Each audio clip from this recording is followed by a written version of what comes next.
Cześć, zajmiemy się dzisiaj tuningiem spustu w pistoletach Crossmana. Mamy przygotowanego 1322 i 2240. One mają tu jakieś drobne akcesoria już pomontowane. Ten w wersji gazowej ma zamontowaną lufę w kalibrze 4,5 mm. Ten ma zamontowany stalowy zamek, ale generalnie spusty są w nich nietknięte. Są w miarę nowe. Nie są jakoś specjalnie mocno przestrzelane.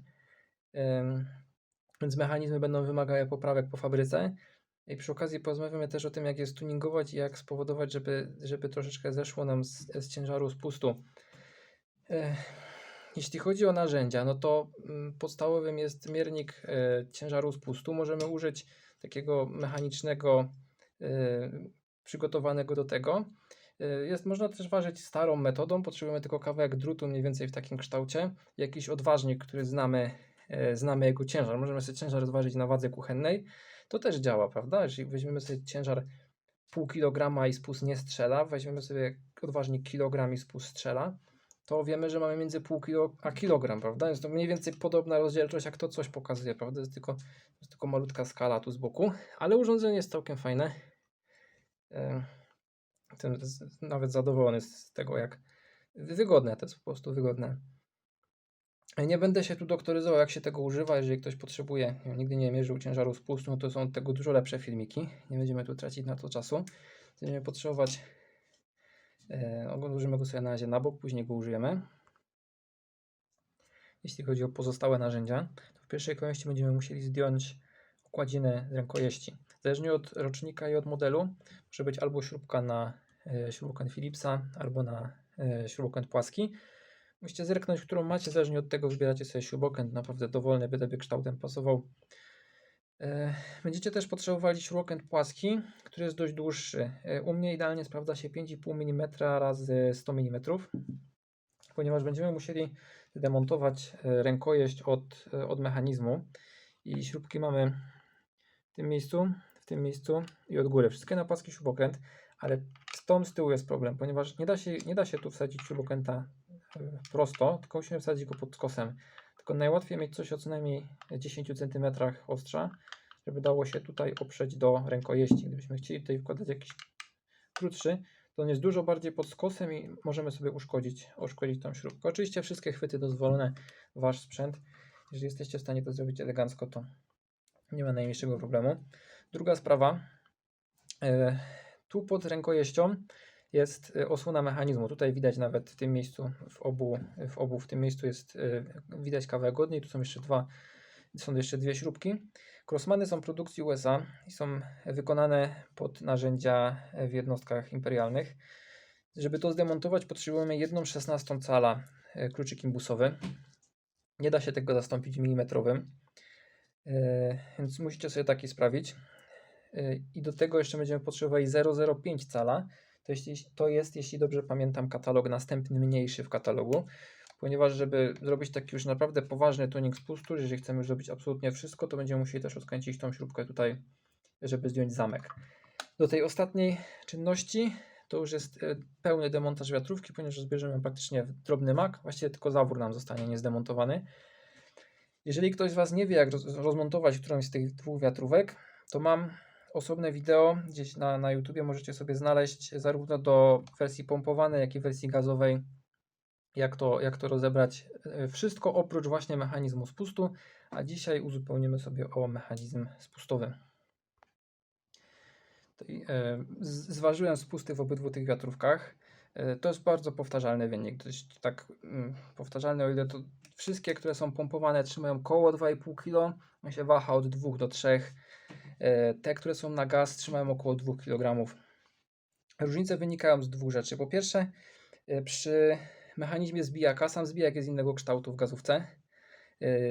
Może jest troszeczkę inaczej wyprofilowany. Nawet się nie próbowałem doktoryzować z tego, dlaczego on jest innego kształtu.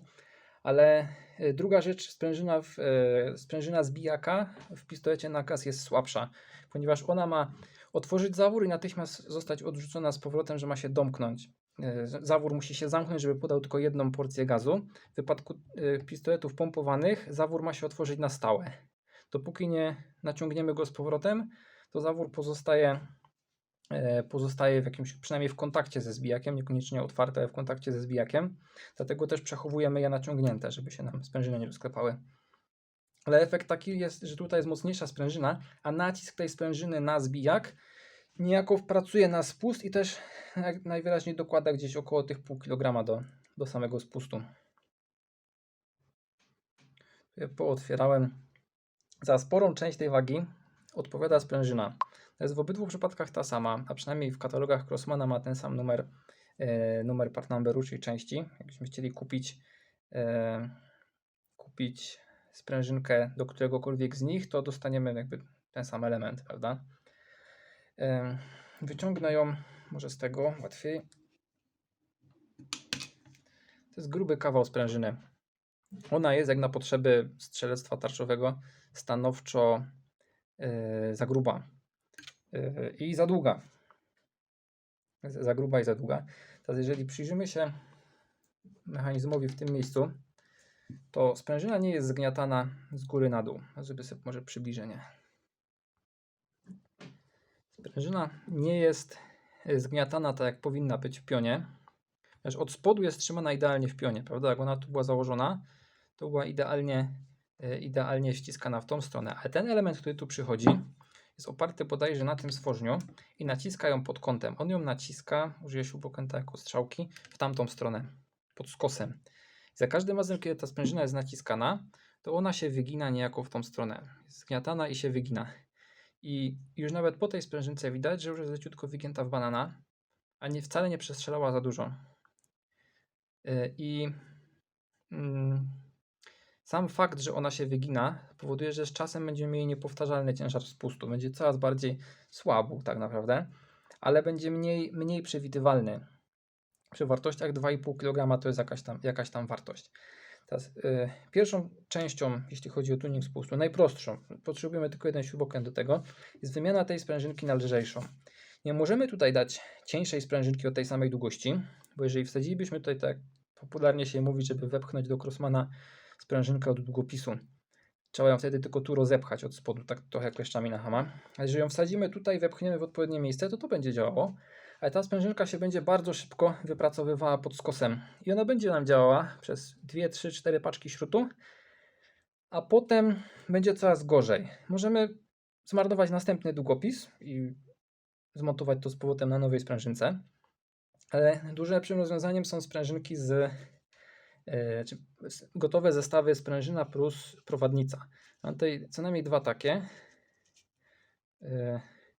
To jest pierwszy, w tą stronę montowany. To jest na pływającej górnej prowadnicy. Moim zdaniem jest lepszy. A drugi jest również dobry. Również daje powtarzalne wyniki. Ze skosowaną dolną prowadnicą. Jakby są wykonane w innej technologii. Inny zamysł był twórcy tych prowadnic. Po pierwsze, sprężynka jest bardzo delikatna. Tu jest drucik jakieś pół milimetra. No porównując do niej, tej oryginalnej, to jest nieba ziemia. Jeśli chodzi o ciężar samej sprężynki. I teraz idea tej jest taka, że dolna prowadnica tylko ją wysuwa do góry. Nasadzam ją tu po prostu, ona jest obrotowa, tylko i wyłącznie podsuwa to do góry. A górna prowadnica niczym nie jest przymocowana, tylko ona wchodzi na mechanizm spustu i ona się tu może obracać razem z nim. I ona robi jako dodatkowa oś obrotu. Kiedy spust zaczyna działać, to ona jakby huśta nim, także docelowy ruch jest bardziej zbliżony do pionowego. Tam zostaje mimo wszystko troszeczkę tego ruchu w tył na sprężynie, ale jest to dużo lepiej, bardziej poprawione niż w oryginalnej sprężynie. Teraz drugi zestaw jest prostszy w montażu, o niebo prostszy. Z tym powiem szczerze, trzeba się namęczyć, żeby to zmontować. Drugi zestaw powoduje po prostu, że cała sprężyna leży w tą stronę. Teraz w momencie, kiedy naciskamy na spust, muszę go naciągnąć, to sprężyna jest dociskana już w jednej osi, prawda? Jeżeli jeden element, ta dolna prowadnica pchają w tą stronę, od góry naciskamy ją z tej strony, wszystko chodzi tak jak producent sprężyny przewidział. Minusem jest to, że nie ma od góry prowadnicy, więc tam po set opakowaniach śrutu też możemy w końcu zużyć tą sprężynkę, biorąc pod uwagę jej koszt, to jest jakieś 20 groszy. To raz na 5 lat możemy sobie na to pozwolić. Warto by się zastanowić, czy ta wiatrówka tyle przeżyje. Żeby mieć jakąś powtarzalność, to w obydwu pistoletach założyłem tą skośną prowadnicę. Ja ją mam z dwóch różnych sklepów kupione, ale kształtem są identyczne. Nie wiem, czy z jakiego powodu różni się kolorem, ale kształtem są absolutnie identyczne. Próbowałem też zamienić je miejscami, żeby sprawdzić, czy na przykład sprężynki nie są troszeczkę inne, albo może jednak kolor coś zmienia, ale wyniki mam dokładnie takie same. Jeśli chodzi o wersję gazową, to ona ma teraz powtarzalne 1 kg, z 2 kg do kg, czyli zmniejszyliśmy wagę spustu o 50% głupią sprężynką. Jeśli chodzi o wersję pompowaną, no to zeszliśmy z 2,5 na 1,7 kg, tak mniej więcej 1,7 kg. I jeśli chodzi o samą użyteczność tego, nie? 2 kg w oryginalnej wersji, to było troszeczkę za dużo. Nie strzelało się z tego źle, ale było troszeczkę za dużo. Na potrzeby amatorskie, ten 1 kg to już jest doskonały wynik. Naprawdę jest delikatny spust, ładnie pracuje. Jeżeli strzelacie tylko do puszek na ogródku, a przeszkadza Wam te 2 kg, to troszeczkę za ciężki. Widzicie, że szarpiecie sobie lufą ciągnąc za spust. Ten 1 kg to jest naprawdę dobry wynik. Dla mnie, strzelam dość mało celnie, to ten 1 kg nie ma żadnego znaczenia. Nie? Już mogę zejść nawet do pół kilograma i tak wynik mam na tarczy taki sam, bo po prostu ręce mi się oszczęsą. Jeśli chodzi o wersję pompowaną 1,7 kg, też nie jest źle, prawda? Chwilę wcześniej powiedziałem, że 2 kg było całkiem akceptowalne. 1,7 kg można by tu jeszcze odrobinkę popracować, ale jeżeli ktoś nie ma zbyt dużych oczekiwań, a nie chce mu się demontować jeszcze tej wiatrówki, czy też po prostu chce to mieć z głowy i sobie tylko iść postrzelać na ogródek, 1,7 kg z tą sprężynką jest naprawdę fajny wynik. Sprawdziłem to też z ciekawości na tej, wyniki są mniej więcej powtarzalne. Tu dostałem też 1,7, tutaj dostałem jakieś 0,9 kg, ale to może być przypadek. Strzeliłem tylko 10 razy, a ten miernik, który gdzieś tu mam, ten miernik, jeżeli przyjrzycie sobie na skalę jego, to różnica między 0,9 a 1 kg jest tak mała, że tu nawet on działa w ten sposób, że cofa druga kostka zostaje nam po pomiarze. Ta różnica jest tak mała, że to może być po prostu przypadek, że mi wyszło odrobinkę mniej. Jeżeli uda Wam się kupić tą, jak najbardziej polecam ją bardziej. Te też są również całkiem dobre. Oryginały słabe, sprężynki z długopisu są bardzo słabe. Ja podczas kręcenia tego wideo będę je rozbierał równolegle do siebie. Będę w obydwu robił dokładnie te same czynności, ale żeby nie zaśmiecać wideo nadmiarem informacji, będę pokazał wszystko na wersji 13.22. Już mam zdjęte rękojeści. Teraz chyba już wspominałem, że jest osobne wideo nagrane, jak to rozrywać na kawałki. Potrzebujemy zdjąć cały zamek, u mnie jest stalowe, to żadna różnica. Potrzebujemy zdjąć rękojeść, potrzebujemy wyjąć tą czapeczkę od zbijaka, sprężynę zbijaka i docelowo musimy wyciągnąć stąd zbijak. Lufa może zostać tak jak jest, w 13 akurat wypada, w 22-40 ona się zatrzyma na 8. Ale lufa, no nie musimy jej demontować, ramienia od pompy nie musimy demontować, mechanizmu pompy nie tykamy, zaworu nie tykamy, prawda? Zamek, rękojeść, zbijak. To zrobię teraz poza kamerą i będziemy omawiać dalej. Zdemontowałem to w ramach tylko przypomnienia, gdyby ktoś z Was już kiedyś rozbierał wiatrówkę, a nie pamiętał. Najmniejsza śrubka, średnia, najdłuższa. Ta sprężyna próbuje uciec, kiedy ją wymontujemy. Kiedy zdejmiemy rękojeść, ze środka wypada taka mikroskopijna kuleczka i mikroskopijna sprężynka. One blokują nam bezpiecznik w pozycji, w której ją ustaliliśmy. Ona po prostu wpada w podcięcie. Gdybyście się czasami zastanawiali, czemu zawsze wszystko robię na ręczniku, taka kuleczka jak upadnie na ręcznik, to ona tu zostanie, gdzie upadła. Gdybym tu miał na przykład plac stali nierdzewnej, ta kuleczka by tu upadła, poszłaby i szukałbym ją potem z elektromagnesem. Jeśli chodzi o górną część, ściągamy zamek, tą śrubkę ostrożnie, jest oryginalnie podklejona na kleju, nie urywamy jej, ją przykręcamy, odkręcamy jako drugą, a przykręcamy jako pierwszą. Chodzi o to, żeby cały czas miała pełną szerokość gwintu, podczas kiedy tutaj powstają naprężenia. Uważamy, żeby sobie nie zniszczyć uszczelki od transfer portu. No i tą końcówkę możemy sobie wyjąć i teraz nam wypadnie zbijak. Zostawiłem sobie rękojeść. i zostawiałem sobie zbijak. To są części, które będziemy tuningować, czy też nazwijmy to poprawiać po fabryce. Trzeba jeszcze zdjąć tą osłonę z mechanizmu spustowego. 3 śrubki na imbusa, 1/16 cala. Chodź do 1/16 cala. Odkręcę to, zobaczymy co jest w środku. 3 identyczne śrubki. Uważajcie podczas odkręcenia ich. Macie bardzo cienki śrubokręcik. One siedzą mocno. Mam wrażenie, że to było dokręcane przez jakieś urządzenie, że tego nie dokręcał człowiek. Naprawdę mocno dołożone musiałem się troszeczkę zaprzeć ręką o ten śrubokręcik. Już czułem, że mi się wygina w palcach, kiedy puściły wreszcie.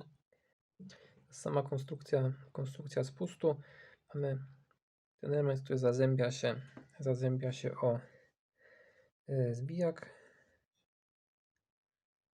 Jeśli mnie pamięć nie myli, to mniej więcej w ten sposób. Mamy sam spust. Tego bliżej nieokreślona ilość podkładek. Znalazłem ich różne ilości. Nie wiem, czy to nie jest jakaś korekta w fabryce. Zależnie od partii. Mamy tutaj stworzeń od spustu. Mamy bezpiecznik. I mamy stworzeń od tego elementu. Nie mam zielonego pojęcia, jak się to poprawnie nazywa po polsku. Będę nazywał go ten srebrny element. Będzie prościej. Mechanizm działania jest następujący. Sam spust, srebrny element, który blokuje zbijak. I zbijak jest w pozycji wystrzelonej. Za to, żeby było lepiej widać. W momencie, kiedy my go naciągamy, on tutaj, przez to, że jest tak mocno przekoszony, to odgina w dół. Jeszcze sobie sprężynkę wezmę. Tu jest sprężynka. On odgina w dół ten element, aż się miną. Sprężynka wypycha go z powrotem do góry i one się tutaj spotkają. Teraz są zablokowane. Szukam czego jeszcze mogę pokazywać. Są zablokowane tylko w tym punkcie. Jeżeli naciśniemy na spust, my go naciskamy, ten element się przechyla, uciskamy sprężynkę. Widzicie, że w tym momencie nasz palec kontra sprężynka, kontra tarcie w tym miejscu, pomiędzy tym elementem a tym elementem, między tymi dwoma ściankami. W momencie, kiedy to zostanie pokonane, sprężyna tu z tyłu wrzuca zbijak do przodu, on uderza w zawór, gaz zostaje uwolniony. Teraz mówimy sobie, co trzeba poprawić po fabryce, żeby to działało lepiej i lżej. Ok, teraz poznakowałem, w których miejscach należy te elementy polerować, żeby poprawić niedoskonałości po fabryce. Ale pierwsze, omówimy jeszcze parę drobnych różnic. To jest sprężyna zbijaka, którą wyciągnąłem z 1322, a to jest sprężyna zbijaka, którą wyciągnąłem z 2240. Ta, pomimo tego, że jest wyraźnie dłuższa, jest dużo lżejsza od tej. Ta jest z grubszego drutu, jest dużo twardsza. Ta jest dłuższa, ale dużo lżejsza. Teraz same zbijaki 1322, zbijak jest w takim kształcie. Z jednej strony ma otwór pod zaczep, którym się bolcem, za który ciągniemy bolcem. Zatem jest całkowicie okrągły, tu ma otwór na sprężynę. W 2240 jest on masywniejszy. Chcecie zobaczyć, że jest sporo cięższy. Za to w tym miejscu ma podebranie. Przez to można go łatwo rozpoznać. Pozostałe elementy, czyli wszystko to, co wyszło razem z rękojeścią, jest identyczne. Moglibyśmy je zamienić pomiędzy pistoletami, nikt się nie zorientuje. Gwinty, mocowania, wszystkie części, kształt tego elementu, wszystko jest identyczne, żeby swobodnie zamienić. Ten w moim 1322 kiedyś to oksydowałem. Tutaj zrobiłem kreskę markerem, ale słabo ją widać. Tylko wyjątkowo użyjemy tego, który jest jeszcze srebrny, żeby zaznaczyć, które powierzchnie należy zapolerować. Tylko niech złapie kamera ostrość. Ok. Po przeciwnej stronie niż jest ten otwór, po przeciwnej stronie niż jest wcięcie. Jeżeli wasza wiatrówka już troszeczkę strzelała, to tutaj będzie widać zarysowania po tym, jak pracował już spust. Teraz najbardziej interesuje nas wypolerowanie tego kawałka tutaj i tej krawędzi, która się tutaj załamuje. Tą też można delikatnie liznąć. I można delikatnie przepolerować ten kawałek tu i ten tutaj, a to już tylko po to, żeby ewentualnie potem mieć mniejsze zużycie samego materiału. Potem im lepiej to wypolerujecie teraz, tym mniej Wam będzie się rozregulowywał spust podczas pracy. Ten kawałek tutaj też można by wypolerować, zresztą widzicie tutaj ilość rys, jaką zostawił spust. Główna rysa tutaj to jest po prostu ten element prześlizgujący się po nim w chwili oddania strzału. To sprężyna cały czas go dopycha przecież w tamtą stronę. Ale ten element tutaj, szczególnie z przodu, musimy zapolerować na lustro. Teraz na prawo, 22-40 jest po prawej. Teraz na tym elemencie, to jest współpracująca z tym, co przed chwilą chciałem wypolerować. Szczególnie tutaj jest bardzo brzydko wykonana. To jest ewidentnie element tłoczony. Kiepsko jest wytłoczony. Muszę powiedzieć, że jeśli chodzi o jakość tego elementu, naprawdę się nie popisali.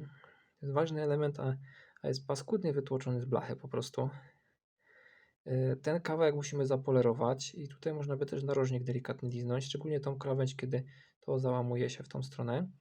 Po drugiej stronie można też zapolerować ten element, gdzie dotyka nam sam spust. Też jakieś tam tarcia na pewno zlikwidujemy i teraz na samym spuście już tego prawie nie widać. W tym miejscu u mnie była już darta farba od tych set czy tam tysięcy strzałów, które on oddał.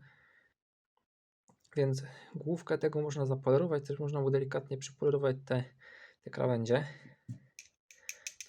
To nie jest metal, znaczy w sensie to nie jest żelazo. Podejrzewam, że to jest aluminium. Nie jest magnetyczne. Ten element jest z żelaza, a ten nie. Ten jest obstawiam aluminium. Teraz zanim zaczniecie cokolwiek polerować, pamiętajcie, że polerowanie, szlifowanie jest operacją nieodwracalną. Jeżeli spolerujecie sobie za dużo, to możecie sobie zniszczyć wiatrówkę, więc ja już skończyłem polerowanie elementów. Teraz w kwestii techniki. To jest wytłoczka z blachy. Jest paskudnie wykonana. Ścianki w ogóle nie są prostopadłe do siebie. Jest ścięta pod skos. Krzywo powyłapywana. Nie wypolerowałem tego idealnie, bo i tak tam zostało takie zagłębienie, które nie pracuje. Przy tym świetle i tak nic nie zobaczycie, ale spróbujemy zrobić, żeby się chociaż błyszczało ładnie do kamery. Zobaczyć, że tutaj ta końcówka, która najwięcej pracuje, jest wypolerowana. Widać na środku takie zagłębienie, które się nie błyszczy. To jest efekt właśnie tego paskudnego tłoczenia. Ten element był toczony zgrubnie. Tu jest widzicie te prążki, to jest efekt toczenia. Będę ją obracał, no to tu jest element, tu jest ta część, którą zapolerowałem. A jak się zadowoliłem takim miernym lustrem. Tu tą krawędź, tutaj zagłębienie też trochę podpolerowałem. Do obydwu tych poszło najpierw papier 60 na wiertarce, ta szczotka papierowa, potem 120 również na wiertarce. Jak już byłem zadowolony z tego, że znikły mi te prążki po toczeniu i tam większość tych śladów stłoczenia, to ręcznie 320 aż uzyskałem w miarę gładką, a potem 800 również ręcznie dopolerowałem już na lustro. Z tym to jest odlew z dwóch połówek formy. Pechowo to połączenie form jest kiepsko wykonane. Liznąłem go naprawdę bardzo ostrożnie, tą 120 na wiertarce, tylko tyle, żeby ta fala, która powstała pomiędzy połówkami formy, żeby to zniknęło. Tylko tu końcówkę obrabiałem. Samą końcóweczkę tylko obrabiałem.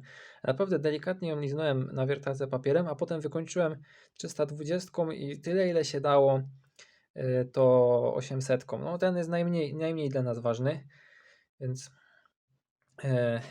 więc no, nie przykładałem do niego aż tyle uwagi. No bardziej, że to jest aluminium ewidentnie. Bałem się, że zbiorę za dużo, a nie chciałbym sobie zepsuć zabawki. I poskładamy to z powrotem i trzeba będzie przetestować. W pierwszej kolejności włożymy sobie ośki. One są identyczne. Pierwsza trafia, gdzie jest coś do pokazywania? Pierwsza trafia tutaj, w to miejsce. Na nią założymy sobie podkładkę sprężystą. Tak, ona jest wygięta w wódeczkę, ona ewidentnie przytrzymuje spust, żeby się nie telepał na bok. I to jest chyba tylko dla